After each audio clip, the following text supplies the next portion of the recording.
Martín, gracias por estar con nosotros. ¿Cómo va? Bien. Odio preguntar, siempre le digo lo mismo a los economistas, a los que saben de economía, 4.30, ¿el dólar qué es? ¿Qué es este momento? Mirá, vos tenés casi 8% de inflación en Argentina, en alimentos inclusive es más, ¿no? Entonces, cuando cualquier cosa que sale 400, 4 por 8 da 32, ¿no? Te aumenta 32 pesos por mes. Entonces, yo creo que hay en este caso particular, no, yo no veo que el dólar tenga, digamos, no me sorprende nada el dato del dólar. Sigue de hecho está barato, si vos te vas con 400 pesos a un kiosco y comprate un alfajor, a ver si te compras un alfajor, no te compras ni un alfajor ya. Entonces no es que está caro el dólar. Además, hay ilusión monetaria en Argentina, ¿viste? Todo el mundo dice dólar récord. El dólar de la corrida de Guzmán, de octubre del 2020, se fue a 195, ¿te acordás? ¿Sí? Pero los 195 de aquel momento eran como 740 mangos de hoy. Wow. O sea que todavía estamos lejos de tener una corrida. Si vos tenés una corrida, el dólar lo vas a ir a buscar a los 700, no a los 430, 440. Por eso a mí no me sorprende en absoluto. O sea, el dólar es un precio más. Claro. Y ahí hay que quedar. Exactamente. Por lo tanto, si a vos no te sorprende que el alfajor que salía la semana pasada 400, ahora te pidan 430, 440, ¿por qué te sorprendería que el dólar, que es un precio más, que salía 400 la semana pasada, ahora salga 430, 440? Problema, y te pido que yo había hecho un compromiso público de no opinar más sobre Gabriela Cerruti, porque cuando ya se transforma en algo personal, me parece que no contribuye ni a la funcionaria ni a mí, no voy a opinar. Sí te pido que escuches, acaba esta tarde de hablar Gabriela Cerruti en nombre del gobierno y dijo esto. A ver. Yo sé que la inflación indigna, porque te jode la vida cotidiana, porque todos los días te cambian los precios. Entonces es muy difícil hablar tranquilamente sobre un tema que te indigna y que te enoja. Pero la verdad es que nuestra obligación es tratar de explicarte que además de que comprendemos cómo te sentís, y además de que comprendemos cómo estás, y que a muchos nos pasa obviamente lo mismo que te pasa a vos, hay alguna explicación, algún intento de comprender lo que está pasando. Eso nos va a ayudar además a que entiendas que esto va a cambiar y que va a estar mejor. La verdad es que Argentina venía con una inflación muy alta, terminó Macri con una inflación de 53 puntos, una inflación altísima, y nos agarró la pandemia. En la pandemia, en la Argentina y en todo el mundo se tuvo que emitir muchísimo para poder sostener todo, las vacunas, las políticas sociales, todo lo que se hacía. Ahora en la Argentina hubo que emitir el doble. ¿Por qué? Porque la Argentina no podía tomar créditos, no podía endeudarse, porque ya estábamos con la deuda del Fondo Monetario Internacional de los 40.000 millones que había tomado Macri. Termina la pandemia y empieza la guerra. ¿Esto qué significa? 5.000 millones de dólares para pagar la energía, que estaba altísima y carísima porque Ucrania y la guerra con Rusia y todo lo demás. Empezamos a salir de eso y ustedes vieron que los índices habían bajado en noviembre, en diciembre, y sentíamos que... Bueno, sigue un minuto y medio más. La pandemia, la guerra, Macri. Bueno, pero Macri ya es un clásico, ¿no? Pero ya está, ya dijo, Macri ni siquiera va a ser candidato a presidente, terminó hace 4 años su gobierno, o sea que adjudicarle a Macri lo que está pasando hoy no tiene pies ni cabeza. Por otro lado, nosotros advertimos a lo largo de toda la pandemia cuando el gobierno, porque el problema no fue la pandemia acá el problema fue la cuarentena. Cuando el gobierno alargaba innecesariamente la cuarentena, nosotros decíamos, esto no es gratuito. El gobierno paraliza la economía, paraliza sus recursos, financia con IFE, con ATP o con lo que sea las actividades, y a todo eso le da la maquinita. Entonces decíamos, Argentina no puede darse el lujo de tener una cuarentena eterna. Primero porque ya no tiene ningún efecto sobre la salud, o en todo caso negativo, y segundo porque es carísima, no la podemos financiar. No, incluso hubo gente que escribía artículos que salían en página 12 diciendo el fin de la relación entre el dinero y la inflación, no pasa nada, se puede, emitan tranquilos, digamos, no. Y esto ya quedó demostrado que no. Ahora, eso pasó en todo el mundo, la pandemia, fue el mismo fenómeno. Y efectivamente se aceleraron las inflaciones en el mundo porque todo el mundo emitió. Pero después en el mundo los bancos centrales sacaron los pesos, los dólares o los euros que sobraban de la economía, y la inflación empezó a bajar sistemáticamente, salvo en Argentina, que se duplicó. O sea, de la pandemia para acá, nosotros salimos de la pandemia con 50% de inflación el año pasado, y de la pandemia para acá nos fuimos a 100, 110, ya ni sabemos cuánto es la inflación.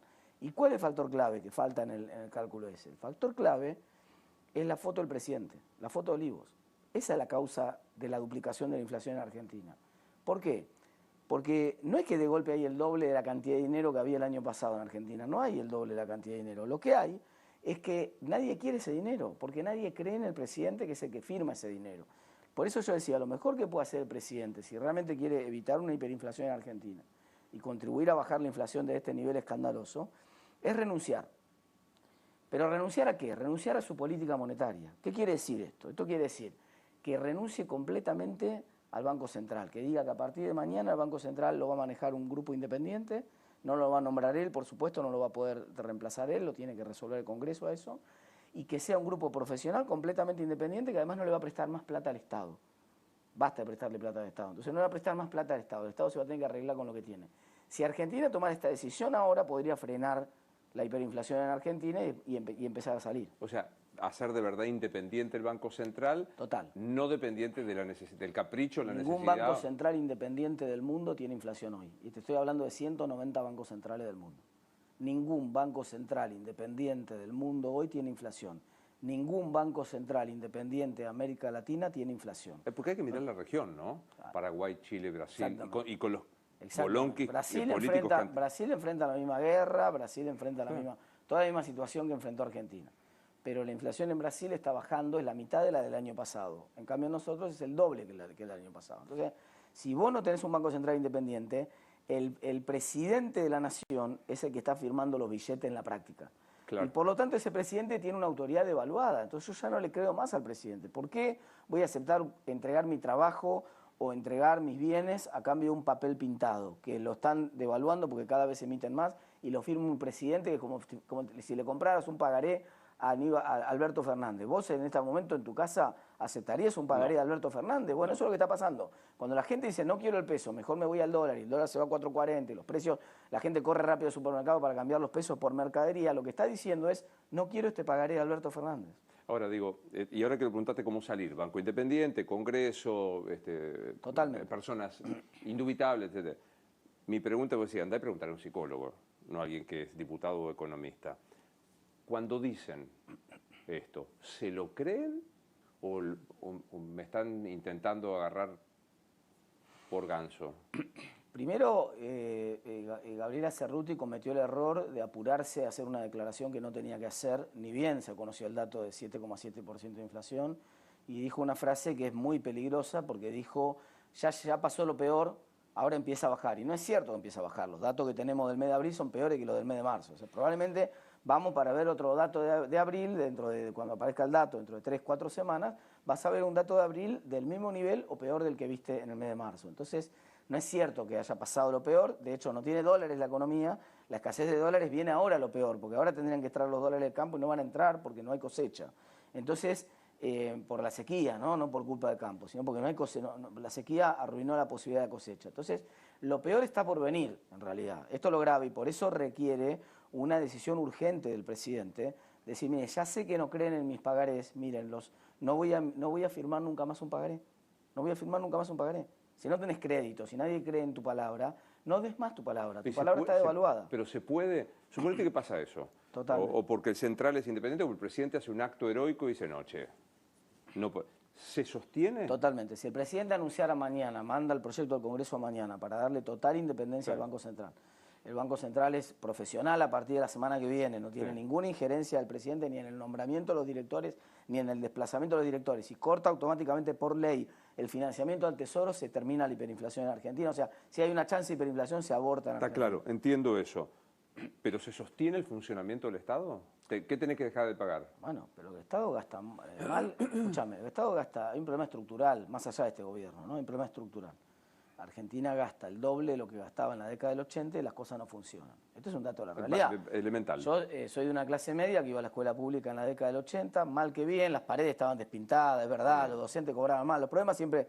Pero la escuela pública funcionaba, había docentes comprometidos, con nivel, bien formados, la escuela pública funcionaba muy bien.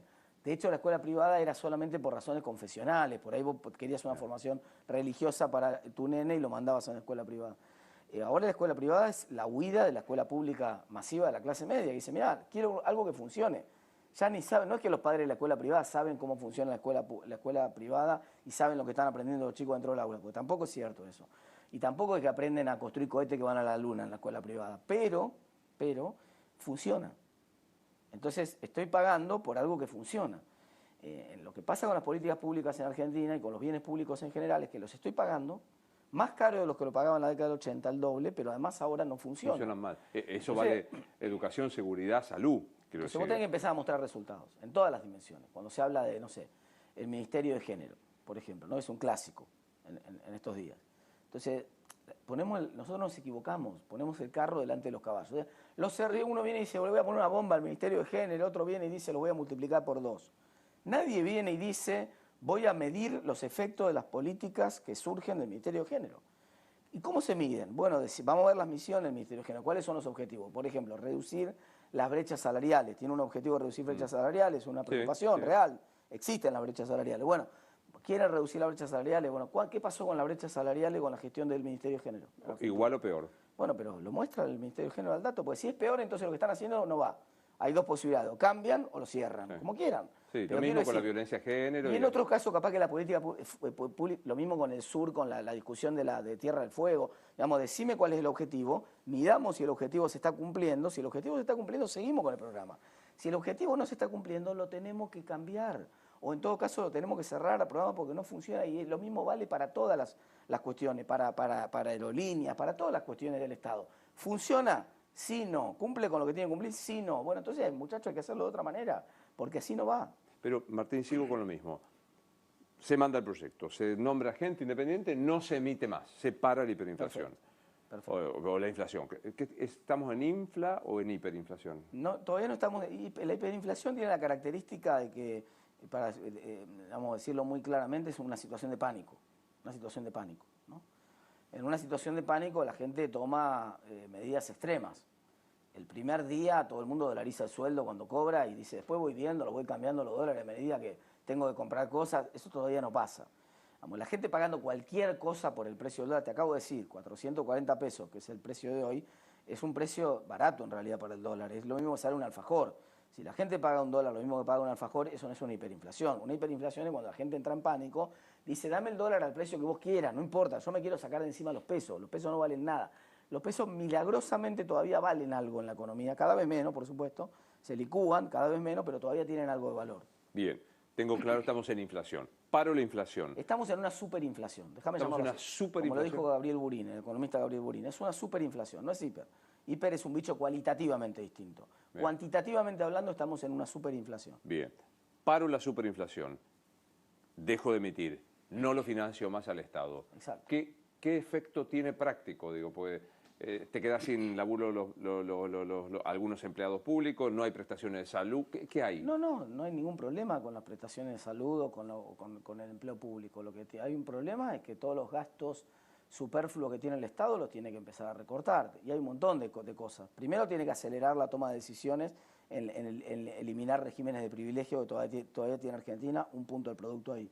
Segundo, tiene que avisarle a las empresas públicas que se acabó la vaca lechera, no da más leche, y por lo tanto que hay que empezar a cerrar el déficit y que no puede financiar más el déficit de las empresas públicas, que son otro punto del PBI. Tercero, tiene que llamar a las provincias y decirle, miren, el plan platita que teníamos previsto para este año no va a estar. Así que arréglense con lo que les toca por coparticipación directa, porque no vamos a mandar un mango más de parte del Estado. Cuarto, tiene que mejorar la política de compras. Por ejemplo, tiene que comprar con uvas en vez de comprar con licitaciones abiertas que paga cualquier disparate el Estado. Quinto, tendrá que hacer algún ajuste, probablemente tenga que bajarse el sueldo del presidente, tenga que bajarse el sueldo Cerruti, tendrá que bajar la disponibilidad de que nos bajemos los sueldos de los diputados si es necesario. No hay ningún problema en eso, eso es lo que tiene que hacer. Tiene que gobernar el presidente. Y tiene que gobernar con las condiciones actuales. Las condiciones actuales son de extrema dificultad para la economía argentina y la clase política tiene que reflejar esa situación, porque si no la refleja, entonces la termina reflejando el sector privado con una inflación escandalosa. ¿Tiene Changuí el presidente político para tomar una decisión creíble? Por eso, como él no tiene ninguna credibilidad, y la respuesta es no tiene ninguna credibilidad, tiene que renunciar. Otra vez, renunciar, no digo que se tiene que ir mañana el presidente, porque sería peor, yo creo que este gobierno tiene que terminar como corresponde el 10 de diciembre. Pero tiene que renunciar a la política monetaria, porque cualquier cosa que él haga en materia de política monetaria, el control de la inflación no es creíble, incluso cuando hiciera lo correcto en materia de política monetaria, no es creíble ya. Entonces él tiene que decir, miren, en esto ya no me cree más nadie. Como ya no me cree más nadie, la moneda es una cuestión de confianza, esencialmente, es una cuestión de confianza porque el rey va desnudo siempre, digamos, y todo el mundo sabe que el rey va desnudo, solamente necesitamos la confianza de que nadie empiece a decir, che, el rey va desnudo, porque cuando la gente empieza masivamente, como está pasando ahora, a decir, che, el rey va desnudo, ya no es imparable, porque es obvio que el rey va desnudo. Es decir, no hay ningún respaldo de esa moneda atrás, ¿me entendés? Seamos alfonsinianos. ¿No saben, no pueden, no quieren? Este es un gobierno que no tiene capacidad de gestión en nada, absolutamente en nada. Cuando me preguntan, che, pero ¿por qué no resuelven? Acordate que el famoso IFE, que era regalar plata después de todo, durante la pandemia, del cual hablaba recién Cerruti, el famoso IFE era un cajero automático, o sea, no era tan difícil. Había que implementar un cajero automático, tardaron como 3 meses en implementarlo. Se le colaron, iba a ser para 3 millones de personas, se le colaron 6, terminó siendo para 9. Nunca un plan social en la historia de la humanidad, ningún país de América Latina tuvo una tasa de filtración del 200%, como tuvo el IFE. Es el primer caso de la historia. Está bien la pandemia, qué sé yo, me dio a los apurones, pero 200%, se te colaron 6 millones. Grande, ¿no? Digamos, entonces, y todo, cuando vos ves, decime algo que el gobierno haya gestionado bien. Porque todos los gobiernos tienen algo que vos decís, qué sé yo, después hay que revisarlo, ¿no? Pero en el gobierno anterior, por ejemplo, en el gobierno de Cristina, uno decía, bueno, pero Randazzo resolvió el tema de los documentos. Sí, por ejemplo. Funciona, documentos, antes era un lío, sacar el pasaporte, y eso, gestionó bien algo. Entonces vos decís, tiene cosas que gestionó bien y vos le podés encontrar. Macri siguió y universalizó la UH, que era un tema que decían iba a sacar la UH, no la sacó, la universalizó, incluyó 1 millón de personas que estaban afuera y que les correspondía el beneficio. Mejoró un montón de cosas, le salieron mal otras, está bien, pero podés encontrar cosas buenas en todos los gobiernos que se gestionaron bien. Este es un gobierno que tiene una enorme incapacidad de gestión, no puede gestionar bien nada. O no gestión. Pues yo digo, los 2 días asume Agustín Rossi como jefe de gabinete, yo decía, ¿cuál gabinete? O sea, ¿qué pasa con salud? ¿Qué pasa con defensa? ¿Qué pasa con Cancillería? O sea, eso es... Ahora, Sergio Massa es... El jefe de gabinete en las sombras, digamos. ¿Y en el ejercicio del Ministerio de Economía? Rubinstein es el ministro de Economía. Massa es el jefe de gabinete. ¿La política de Rubinstein entonces es? Y una suerte de plan llegar, ¿no? Una suerte de plan llegar. Es decir, Argentina tiene que tratar de rascar de la... Yo el otro día puse un tuit que es verdad, ¿no? Porque ya el dicho es, se están rascando el fondo de la olla. Acá se están morfando la olla ya no hay más nada en el fondo. Se están morfando la olla directamente. No hay un solo dólar, entonces Rubinstein está tratando de adelantar los dólares que vienen del desembolso del fondo, está tratando de discutir con los que liquidan con el plan soja o de distintos mecanismos a ver si puede lograr que le liquiden un poco más. Está literalmente raspando el fondo de la olla o comiéndose la olla para ver si llega el gobierno por lo menos a las elecciones, ¿no? ¿Y llega? Mirá, si no toma alguna medida urgente en materia inflacionaria, en el sentido que te lo estoy diciendo yo, está coqueteando mucho con una hiperinflación. Es como, mirá, yo decía, la inflación es la velocidad a la cual van los precios. Es como una velocidad, para que la gente se lo imagine en la casa, es como una velocidad. Cuando los alimentos aumentan 9,3 como aumentaron en el último mes, ese 9,3, si vos lo tuvieras todos los meses 9,3, como se multiplica la inflación mes a mes, te daría 190% de aumento anual. O sea, los precios de los alimentos van a 190. Entonces el auto sale a 190. Y vos me decís, ¿llega a Mar del Plata? Yo digo, mira, recemos. Recemos porque a 190 lo más probable es que choque. Lo más probable. Está haciendo todo lo posible por chocar. Si vos vas a 190 es de una irresponsabilidad total. Vos tenés que tomar alguna medida urgente para bajar la velocidad. Porque a 190 si vos pisás una piedrita... Es una hiper, ¿entendés? Sí, me tomo de algo que dijo ahí sentado Melconian, ¿no? Que usó la metáfora de ir a Mar del Plata en auto. Solo que dijo que es un Duna del 88. Sí, bueno, además, pero el problema, insisto, el Duna del 88 lo estás poniendo a 190. Por eso, es un 190, entonces, no una Ferrari. No, claro, exactamente. La medida antiinflacionaria urgente, ¿hay otra herramienta? ¿Tiene alguna otra? Porque digo, la rascó de los títulos en dólares de los organismos públicos. Sí. ¿Hay otra? Y no anda. El dólar soja 3, creo que es este. Sí. Que de paso hay que emitir para compensar la brecha entre los 200 y los... Sí, la respuesta es hay 2 soluciones, que es lo que va a hacer el gobierno. La primera es devaluar sin decir que devalúa, entonces cada vez empieza a reconocer más dólares. Más sectores les da un dólar de 300. O sea, el 2.20 lo sube. Claro, o sea, en la práctica no es 2.20, en la práctica el dólar ya en Argentina es piso 300 y para algunas transacciones directamente 4,40. Obviamente eso lo que hace es que el piso de inflación no baje.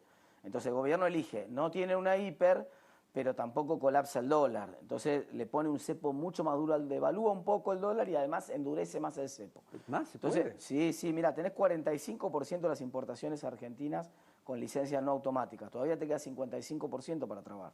Y van a trabar el resto. De vuelta porque me interesa la cifra. Claro, hay 45% de las cosas que importa Argentina ya tienen un mecanismo que tenés que pasar por el radar del Banco Central que dice, no, sí, esperá, te ponen la cola. ¿No? Arbitrario, totalmente arbitrario. Sí, no, totalmente arbitrario, lo cual obviamente genera la posibilidad de casos de corrupción, ¿no? En la aduana, ¿no? En la aduana, en todos lados, ¿no? Es obvio. Porque si te califican un artículo en la aduana con un nomenclador en un número, no tienes la licencia y lo importás automáticamente, pero si te lo califican con el nomenclador de al lado y le ponen otro código, tienes la licencia automática y entras en la mansadora esa de tener que conseguir los dólares. Entonces, eso genera posibilidad de corrupción grandes en la aduana y en muchos otros lugares de la administración. Pero además traba muchísimo la posibilidad real de las empresas que necesitan importar insumos.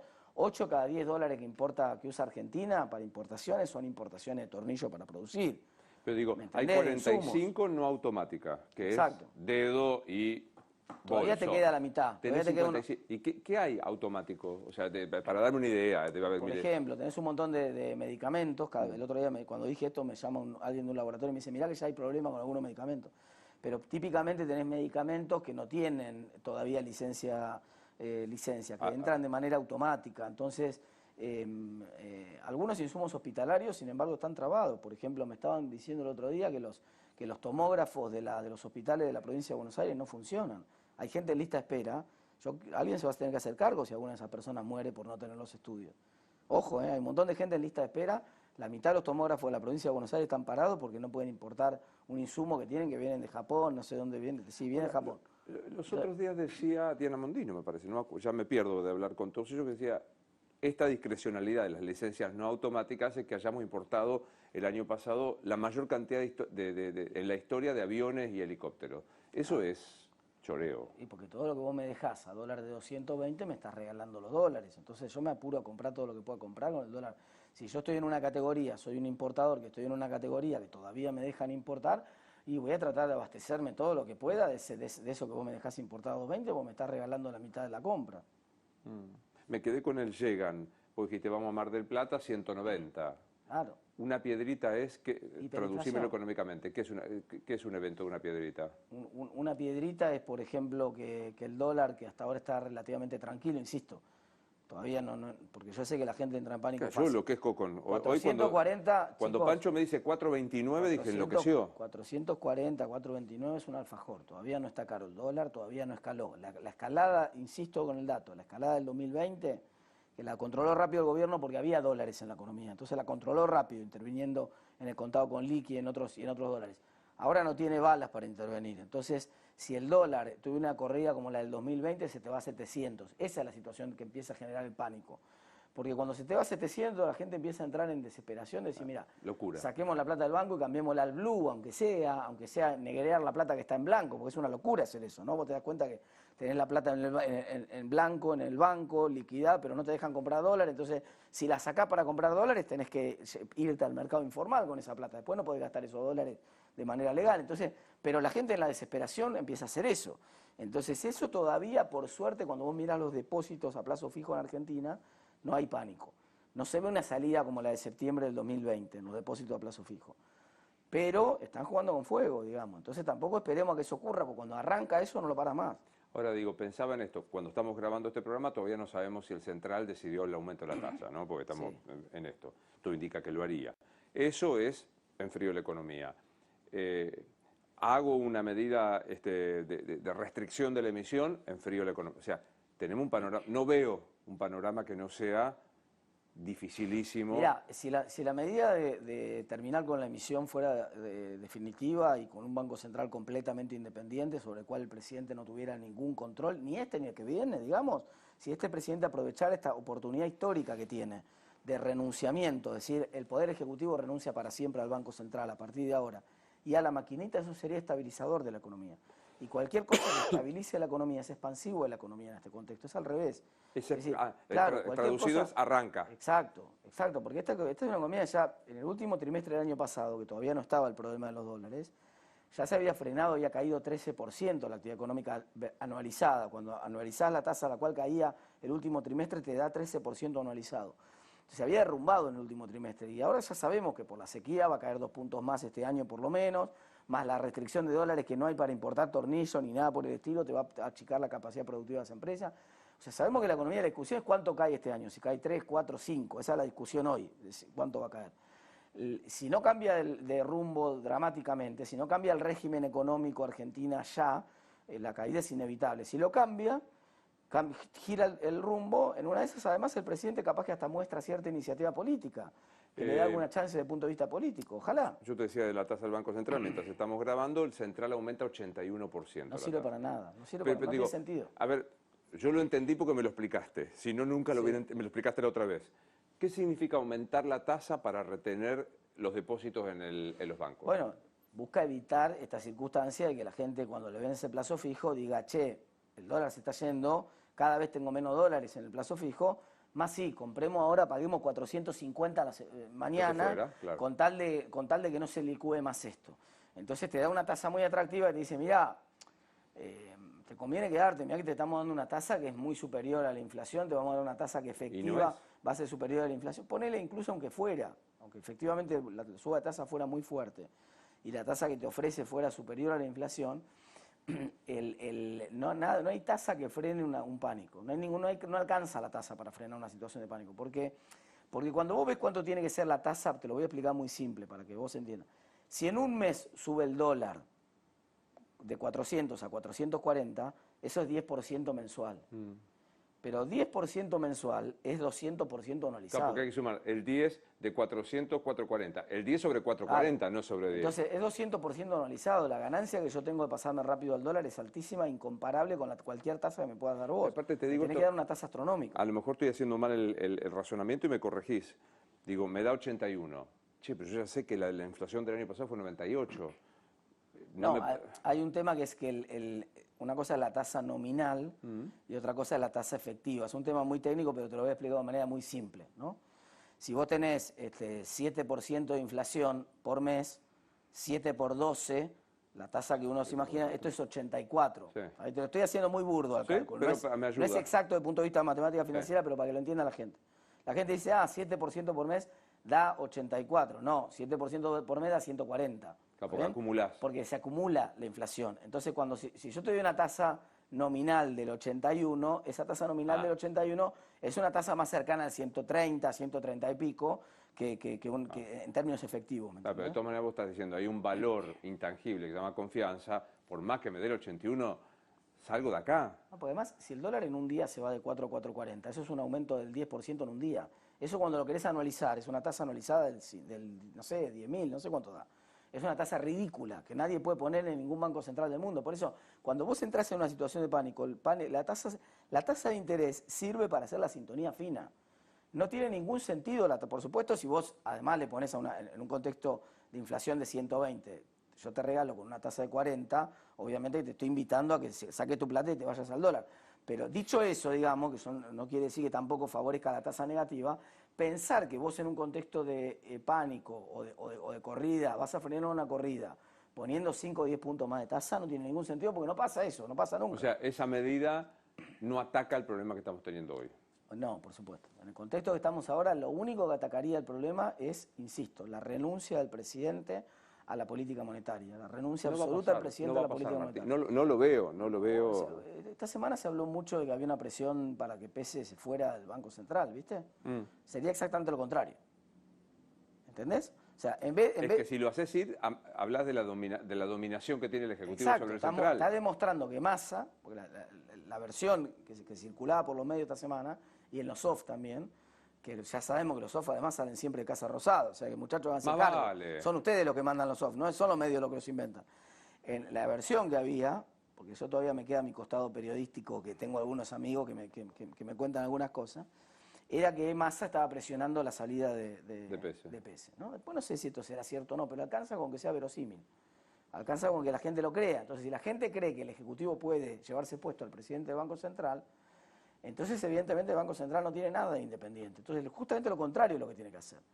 Lo contrario es lo que tiene que hacer. Es más, tiene que decir, miren, va a haber un Banco Central absolutamente independiente a partir de la semana que viene. Que lo pongan los bancos al presidente del Banco Central, privados y públicos, que cada uno, supongamos, estoy diciendo una idea en el aire, ¿no? Algo que dé independencia. Algo que no tenga nada que ver con el Ejecutivo, ¿me entendés? Si lo pusiera la Facultad de Ciencias Económicas de la Argentina también valdría. O sea, quiero decir, algo que no tenga nada que ver con el Poder Ejecutivo y que nadie pueda decir, esto lo puso Alberto o lo puede retirar Alberto al presidente que pongan un directorio de gente especialista del sistema financiero, con experiencia en bancos centrales, que traigan gente que está afuera, que le pidan a Silvana Teneiro o a la gente o a Calvo, o a la gente que está afuera, que tiene talento y que tiene formación académica y profesional en bancos centrales, que vengan y den una mano. Entonces, que formen un banco central, que sea un dream team del Banco Central indudable, que vengan de distintos sectores políticos, que nadie diga, che, esto tiene alguna influencia, lo va a manejar Massa o lo va a manejar, qué sé yo, Macri o lo va a manejar este. No, que sean completamente independientes.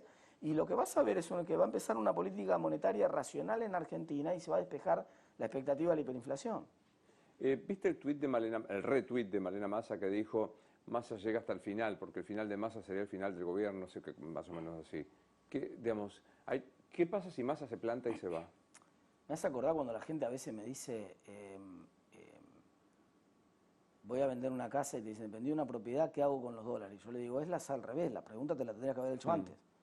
Si vos no tenés un destino, ¿para qué vas a hacer, para qué vas a vender la propiedad?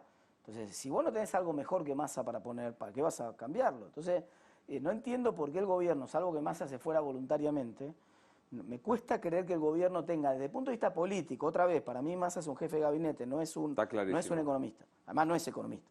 Me cuesta que desde el punto de vista político el gobierno tenga un equilibrista mejor que Massa en el gabinete que pueda más o menos ponderar las distintas fuerzas que hoy representan o expresan el espacio de frente de todos, que las pueda expresar con cierto equilibrio. Yo me cuesta pensar otra figura política que no sea Massa que pueda hacer ese trabajo. Capaz que me sorprende y hay otro, no sé, hoy me cuesta imaginarlo. También sorprende que de la vereda de ustedes, de Juntos por el Cambio, o como se llame, Bolonqui de la interna, me peleo, que la lista, que la boleta, que traición y demás. ¿Te parece que están a la altura de la expectativa, sabiendo que hay que transitar esto y que el gobierno al frente de todos? Pero digo, hay una mirada así, che, ¿y esto?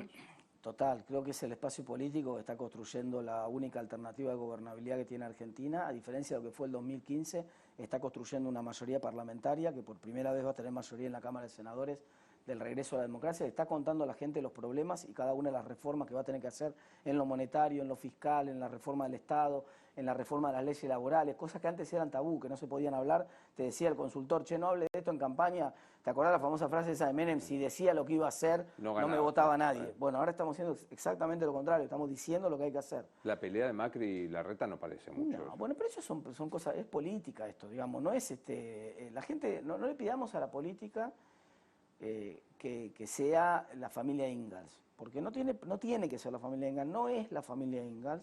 Las discusiones entre políticas existen, las visiones sobre matices de cómo encarar un problema existen, entonces eso, ¿de qué manera se tramita? Con una PASO donde la gente lo ordena. Si no existiera la PASO, yo estaría preocupado de las discusiones internas, pero la PASO es la ordenadora, entonces...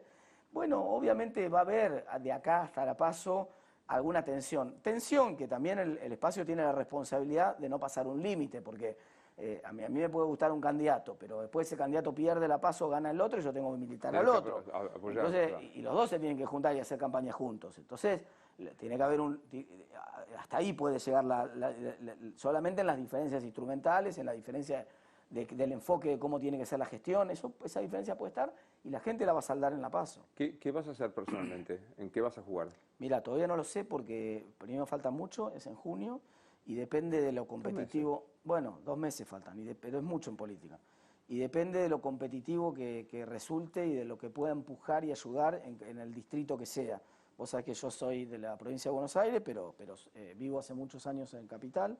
Así que podría ser colaborar en cualquiera de los espacios o no, o seguir en el Congreso donde va a ser el lugar donde van a pasar las reformas y va a ser muy importante estar muy fuertes en la Cámara de Diputados, en la Cámara de Senadores, también podría, no lo tengo pensado desde el punto de vista personal.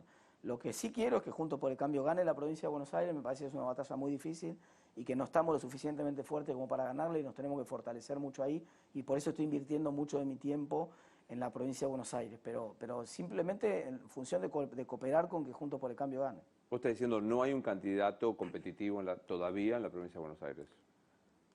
Al candidato más competitivo de nosotros todavía le falta un poco para estar seguro de que puede ganarle a Kicillof y hay muchos escenarios del resultado de las encuestas hoy, o las encuestas también se pueden equivocar, pero hoy si uno mira las encuestas, hoy en algunos escenarios de las encuestas podría darse la paradoja de que Kicillof gane con la peor elección del peronismo de su historia en la provincia de Buenos Aires. ¿Quién es el más competitivo de ustedes?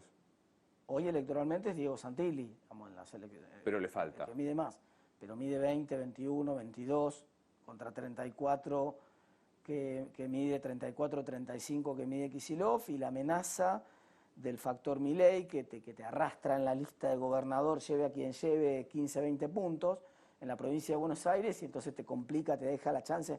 Insisto, para que entendamos esto, vos pensás que Aníbal Fernández, que era a toda luz el peor candidato que podía poner el peronismo en la provincia de Buenos Aires, perdió sacando 36% de los votos en 2015, con el peronismo partido, Solá, que iba con Massa, sacó 19 en la provincia de Buenos Aires. O sea, el peronismo unido tenía 55 puntos en la provincia de Buenos Aires. Aníbal Fernández con el peronismo partido, que fue un lujo que les costó caro, les costó la provincia a ellos, se partió el peronismo, con el peronismo partido sacó 36. Hoy Kicillof, con todo el peronismo unido, en la mejor encuesta tiene 35, o sea, saca menos, es peor candidato que Aníbal Fernández, Kicillof. Hay dos cosas de las que dijiste. Milei arrastra un 15 o un 20%. ¿Tiene 15 o 20 Milei? Bueno, las encuestas dicen que sí, muy probablemente los tenga. ¿Cómo lo explicás a Milei?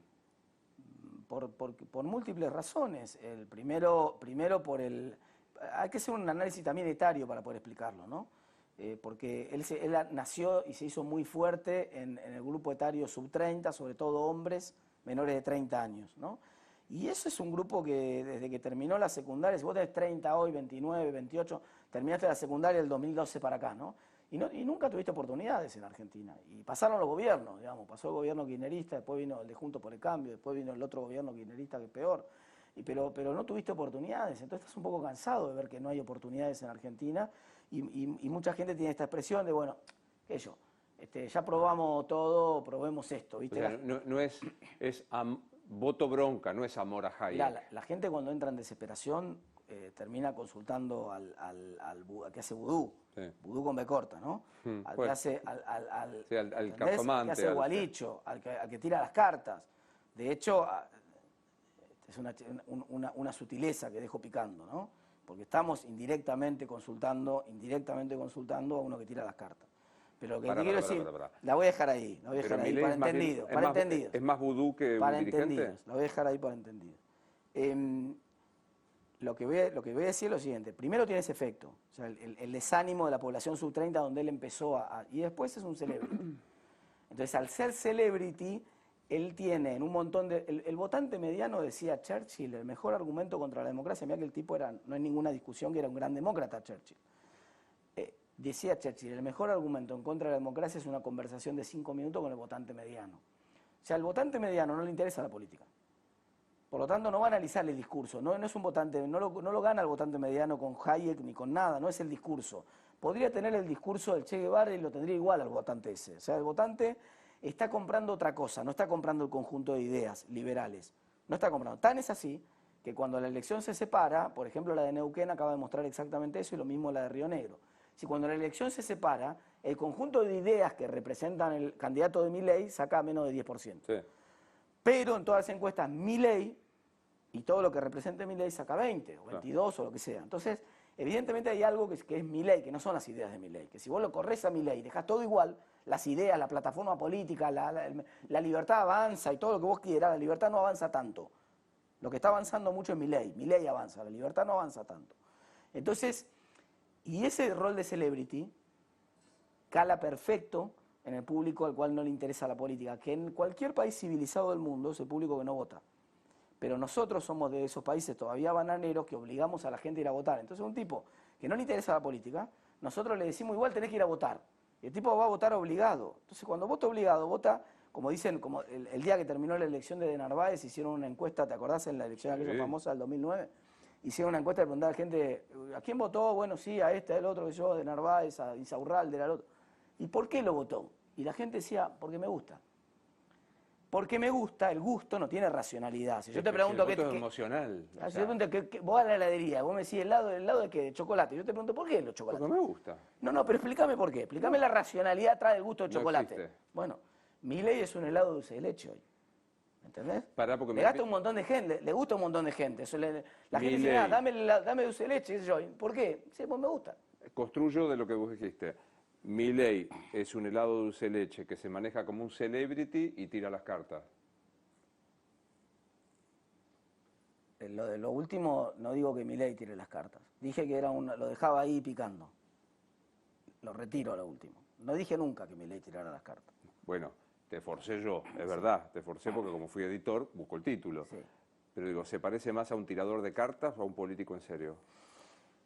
Se parece, no, de político en serio no tiene nada, no tiene nada. Es un muy mal político, de hecho es un antipolítico. Él está diciendo permanentemente que va a gobernar de espaldas a la Constitución, porque está diciendo que no le importa lo que diga el Congreso, que él, si la gente dice una cosa, tiene que respetarse la voluntad pública. Para eso hay algo que se llama división de poderes. El sistema republicano, la Cámara justamente se elige por mitades para que no pase eso, para que por más que toda la sociedad decida lo que decida, en un momento del tiempo, esa decisión de la sociedad no puede arrasar con la justicia y no puede arrasar con el poder legislativo. Tiene que haber un balance de poderes. Justamente Alberdi construyó el poder legislativo para limitar el absolutismo de Rosas en la provincia de Buenos Aires, porque lo dice así Alberdi. En el sistema económico y rentístico de la Confederación, Alberdi dice, yo vi la suma del poder público en la provincia de Buenos Aires, no quiero que un presidente de la nación tenga la facultad de emitir moneda, no quiero que tenga la facultad de poner impuestos, no quiero que tenga facultad de presupuestario, no quiero que tenga facultad de colocar deuda. Se lo voy a sacar a propósito al presidente y se lo voy a dar al Congreso. Cuando Milei dice, yo voy a decidir la política monetaria por decreto, y si no les gusta hago una consulta popular ridícula, porque la consulta popular no vinculante... Debe salir del Congreso. A ver, entonces algunos dicen ahora por las redes sociales, bueno, pero Alfonsín hizo la consulta con el Beagle en el año 84. Primero, no existía la Constitución del 94 que establecía cómo hay que hacer la consulta. Segundo, Alfonsín juntó 1 millón de personas en la 9 de julio. Entonces, Milei, insisto, es un fenómeno atractivo, popular, de moda, es verdad, pero Milei no es Alfonsín. Vamos, Milei en el acto político más grande que hizo juntó 8.000 personas.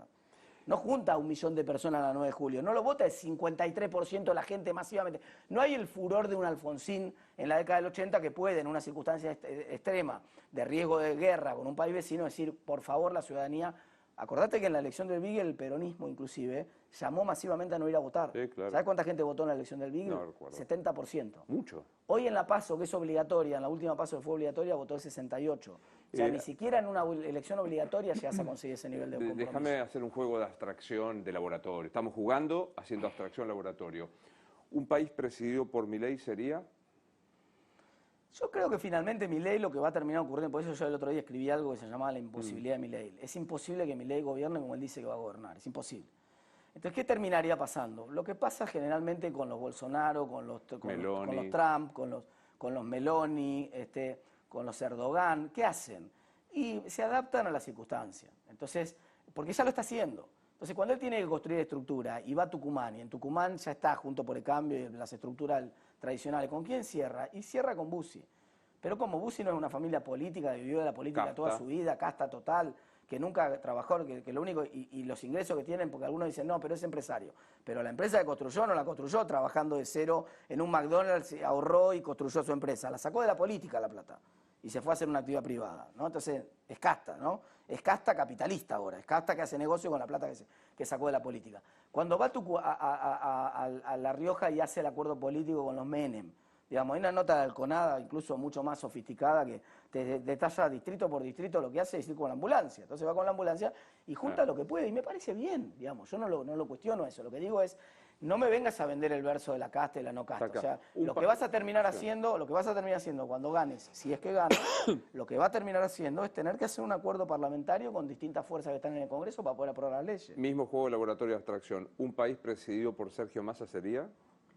Lo que pasa es que con qué respaldo político, si entre ellos ya se están matando, con qué respaldo de la gente, si ya está demostrando que no tiene la capacidad que en algún momento del superministro está con la kriptonita al lado, digamos, ¿no? Uno dice, mira, la verdad que está con menos fuerza, no tiene fuerza, ya con capa no se lo ve a Massa. ¿Un país presidido por Patricia Bullrich sería? Sería claramente un país donde la gente tiene claro lo que va a pasar y lo que no va a pasar. ¿Presidido por Larreta?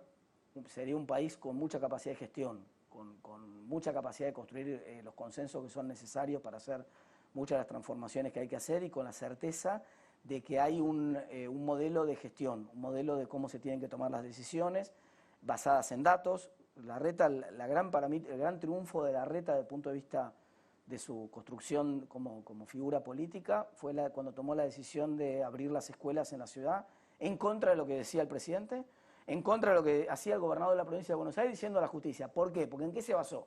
Se basó en la evidencia científica. Le decían, sos un asesino, vas a matar a los chicos y a los docentes en las escuelas, mirá el riesgo que corrió, digamos, si escuchaba esas voces. Pero aún cuando escuchaba esas voces que le decían, vas a matar a todo el mundo, tomó la decisión porque dijo, me respaldan los datos, me respalda la evidencia científica, estoy mirando la experiencia de Europa, estoy tomando una decisión como la tiene que tomar un estadista. Si nosotros vamos hacia ese modelo de gestión, basado en datos y en evidencia científica, me parece que nos va a ir bien. Te pregunto por algún radical, porque siempre me decís yo quiero un candidato radical, ya está. Hay un candidato radical que es Gerardo Morales. Pero tenemos ¿Querés claro. saber cómo sería Argentina con Pero, Gerardo Morales? sí. Te regalo un pasaje de avión para que vayas a Jujuy. Pero digo, En Jujuy la calle no se corta, se cortaba, había un estado paralelo, no hay más estado paralelo. En Jujuy los corruptos están presos. En Jujuy hay una revitalización económica con diversificación productiva en toda la provincia, desarrollando energías renovables, desarrollando un montón de sectores productivos que estaban muertos, con un boom de turismo. ¿Cómo hizo esa diversificación productiva? Incluye con trabajo en vez de incluir con planes. Así pero, que me gusta bastante lo de Jujuy. Está bien, pero sabés que está más para ser el vice de Larreta que otra cosa. Todavía faltan 2 meses. Sí. La política te lleva a circunstancias, sobre todo una política donde no hay hoy un fanatismo o un candidato que se lleve el 53% de los votos, con muy poco, con un hecho político que puede ocurrir en Argentina. Han habido a lo largo de la historia de las elecciones políticas muchos de esos hechos políticos. Muchos de los candidatos presidenciales de América Latina 6 meses antes no estaban ni siquiera en el radar. Castillo. Pero en Argentina también en otros momentos, qué sé yo, cuando Alfonsín, que era perdedor en todas las encuestas, denuncia el pacto militar sindical y de golpe se posiciona en todas las encuestas y convoca una multitud en la 9 de julio y se enfervoriza la gente. Por supuesto, no estoy diciendo ni que Morales, antes dije que no lo era Milei, tampoco lo es Morales, Alfonsín, obviamente. Está claro. Pero puede darse la circunstancia política en Argentina que catapulte a alguna de las figuras que hoy tal vez no es candidato. Pero percibo que estás más entusiasmado con Larreta que con Patricia. Me gustan los dos, para serte absolutamente honesto, creo que tienen aspectos positivos muy buenos. Me gustarían los dos juntos, en realidad, que es lo que va a pasar a la postre, ¿no? A la postre, Sí, bueno, vos sabés que el mecanismo no es la de fórmula, el mecanismo de la PASO tiene este problema. Es una, no la capital, es que una yo lo lástima. vengo sosteniendo y me Es quiero una no. lástima porque sería ideal, yo creo que la gente de Juntos por el Cambio quiere elegir eso. Quiere elegir si es Larreta Bullrich o Bullrich Larreta, pero quisiera ver a los dos en el gabinete. Y creo que los dos han dado una señal, aunque esa pregunta siempre es complicada de hacer en el periodismo, pero los dos han dado una señal de, por supuesto, yo acompañaría si me toca perder. Y entonces yo creo que los dos van a formar parte del nuevo gobierno, uno como presidente y tal vez el otro como jefe de gabinete. Bueno, uno como presidente, el otro como canciller, no sé. Quiero decir, estoy seguro que van a trabajar juntos. Pero te entusiasma más Larreta. No me hagas elegir uno de los dos porque no... No te Si me haces percibí. elegir, Te pregunté un país presidido si por me haces Patricia. el elegir otro. uno de los dos, te voy a decir que me gusta nuestro gobernador, claro. Pero es verdad, además, no te lo digo porque yo sea radical. Si vos mirás quién hizo la mejor gestión, que más se alinea con los valores de Juntos por el Cambio, de lo que nosotros venimos pregonando, de juntar el esfuerzo con el resultado, de invertir la plata de todas las inversiones que generó la energía solar en Caucharito, esa plata la invirtieron en escuelas. Digamos, eso es lo que nosotros siempre queremos. ¿Querés ser presidente? ¿Qué tenés ganas de hacer en la vida? Mirá, yo me metí en la política para transformar la Argentina y una de esas transformaciones más importantes que es mi obsesión es terminar con la inflación en Argentina. Por eso estoy permanentemente proponiendo soluciones para resolver el problema de la inflación, inclusive a este gobierno le estoy proponiendo esta solución del Banco Central Independiente ahora. No tengo una aspiración personal. Si vos me das a elegir, mirá, te voy a decirlo de la siguiente, viste que hay en psicología te hacen este test, te dicen, vos podés tener el mejor auto del mundo, es digamos, un alemán, para no decir la marca, el mejor auto, una Ferrari si querés, por dentro, pero por afuera se ve como un Duna del 85 todo agujereado, ¿no? O al revés, el auto es por dentro un Duna y anda como un Duna, pero todos creen que es una Ferrari. ¿Qué preferís? ¿No? Y la verdad que yo prefiero tener la Ferrari por dentro y que todos crean que es un Duna. Me pasa igual. Entonces, lo mismo me pasa con la política. Si vos me decís, ¿vos preferís ser presidente para pasar a la historia como que fuiste presidente y la Argentina no sale? ¿O preferís contribuir, aunque no tengas ningún cargo, ayudar a frenar la inflación argentina. Si yo siento que puedo ayudar a frenar la inflación argentina, el día que la inflación baje de 10% en Argentina, si yo cumplí con mi tarea, me puedo retirar de la política y volver al periodismo. Sí, lo dejamos fuera a Manes. Lo dejamos afuera a Manes. ¿Nosotros lo dejamos fuera? Pregunto. A mí me parece que Facundo cometió un error, que es no ser candidato a gobernador de la provincia de Buenos Aires, que era lo que naturalmente debía haber ocurrido, no porque yo no crea que él eventualmente puede en algún momento ser un buen presidente, o no estoy diciendo nada valioso, todo lo contrario.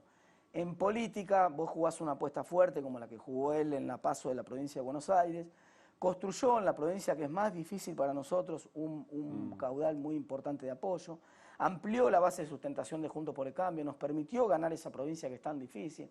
Muchos de nosotros soñamos con ver reeditada esa PASO en la candidatura a gobernador y que fuera Santilli contra Manes, estábamos seguros de que eso iba a traccionar un montón y nos permitía ganarle a Kicillof, y algunos que somos radicales pensamos que en una de esas Manes también le ganaba a Santilli en esa PASO y que Manes podía ser el próximo gobernador de la provincia de Buenos Aires. Bueno, son decisiones personales de cada uno, yo no puedo juzgarlo, lo respeto, su decisión personal, él quiso ir por un camino y me parece que le pasó lo de Reutemann, digamos, ¿no? Se quedó sin nafta antes de la llegada, antes de la largada en realidad, para ser honesto, pero bueno. Me gustó verte. Muchas gracias, lo mismo digo. Gracias por venir.